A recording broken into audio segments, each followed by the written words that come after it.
না আটা না ময়দা না বেসন না বাটার না তেল কোনো কিছুই লাগবে না, অথচ খুব সুন্দর একটা কুকিজ তৈরি করব যেটা বাচ্চা থেকে বড় সবার স্বাস্থ্যের জন্য ভালো। আর এটা খেলে কোনো রকম ক্ষতিও হবে না। তো চলো ভিডিওটি স্কিপ না করে দেখো, আশা করছি তোমাদের খুবই ভালো লাগবে। তো সবাইকে শুভ সকাল। আমার আরেকটি কুকিং ব্লগে তোমাদের সকলকে স্বাগত। তো চলো রেসিপির দিকে এগোনো যাক।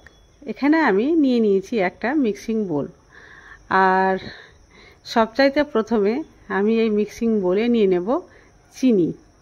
তো এখানে চিনির দানাটা একটু মোটা রয়েছে, তো যদি মিক্সার গ্রাইন্ডারে গ্রাইন্ড করতে পারো তাহলে তো কোনো ব্যাপারই নয়। যে তো চিনির পরিমাণটা কম তাই আমি গ্রাইন্ড করলাম না, তার জন্য এখানে সামান্য পরিমাণে নিয়ে নিয়েছি গরম জল। গরম জলে চিনিটা খুব ভালোভাবে কিন্তু মেল্ট হয়ে যাবে, তার জন্য এখানে আমি গরম জল নিয়েছি। চিনি যদি গুঁড়ো করা থাকতো তাহলে গরম জল নেওয়ার কোনো দরকার ছিল না, ঠান্ডা জল নিলেও হতো বা দুধ দিলেও হবে। তো আমি এখানে দুধও দিচ্ছি না, এখানে আমি অল্প পরিমাণে গরম জল দিয়ে চিনিটা খুব মেল্ট করে নিলাম। আর নিয়ে নিচ্ছি বাদাম।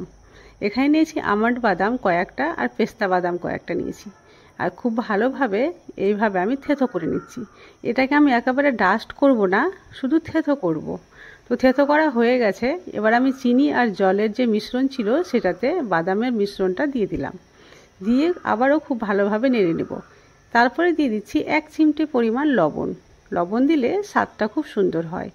আর দিয়ে দিচ্ছি ঘি, 1 টেবিল চামচ দিলাম ঘি, আর 1/4 টেবিল চামচ দিয়ে দিলাম বেকিং পাউডার। আর সবগুলো উপকরণ এইভাবে আমি মাখিয়ে নিচ্ছি। সমস্ত উপকরণ যখন মাখানো হয়ে যাবে তখন আমি এখানে দিয়ে দেব ওটস। তবে ওটসটা আগে থেকে আমি কিন্তু গুঁড়ো করে রেখেছিলাম, খুব বেশি একেবারে মসৃণ করিনি, একটু হালকা দানা দানা ছিল, এই রকম করে রেখেছি। তো এখানে আমি যে চামচ দিয়ে দিচ্ছি আর কি, সেই চামচের 4 চামচ দিয়েছিলাম। তারপরে আমি আবার নাড়াচাড়া করে দেখছি যে এখানে কিন্তু ওটসের পরিমাণটা একটু কম হয়ে যাচ্ছে। তো এইভাবে মাখানোর পরে যখন মনে হবে যে কম হচ্ছে তখন কিন্তু তোমরা আরও ওটস দিতে পারো। তো আমি তাই করেছিলাম। আমি এখানে আবারও 1 টেবিল চামচ দিয়ে দিলাম ওটস। তারপরে এইভাবে খুব ভালোভাবে মাখিয়ে নিলাম।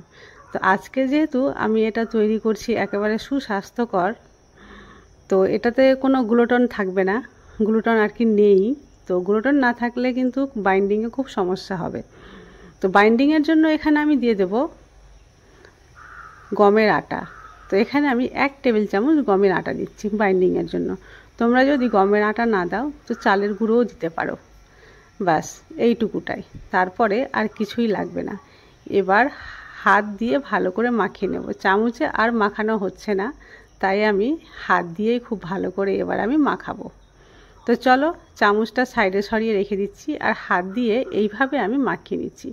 এখন মাখাতে গিয়ে মনে হতে পারে যে এটা শুকনো রয়েছে, তো এখানে কোনো অবস্থাতেই তোমরা লিকুইড জিনিস দেবে না বা দুধ বা জল অ্যাড করবে না, কারণ এটা কোনো রকমভাবে ডোয়ের আকার আসবে না, ঝুরঝুরো হয়ে থাকবে। এটা খুব কষ্ট করেই একটা ডোয়ের আকার দিতে হবে, তাহলেই কিন্তু এই কুকিজটা ক্রিস্পি হবে। তো চলো এইভাবে আমি কিন্তু ডোয়ের আকার দিয়ে দিচ্ছি চেপে চেপে, আর এটাই কিন্তু পারফেক্ট ডো। চলো হাতটা এবার ধুয়ে নিয়ে আসবো, আর এইভাবে বিস্কিটের শেপগুলো আমি দিয়ে দেবো। তো একটা আমি তোমাদের করে দেখিয়ে দিচ্ছি।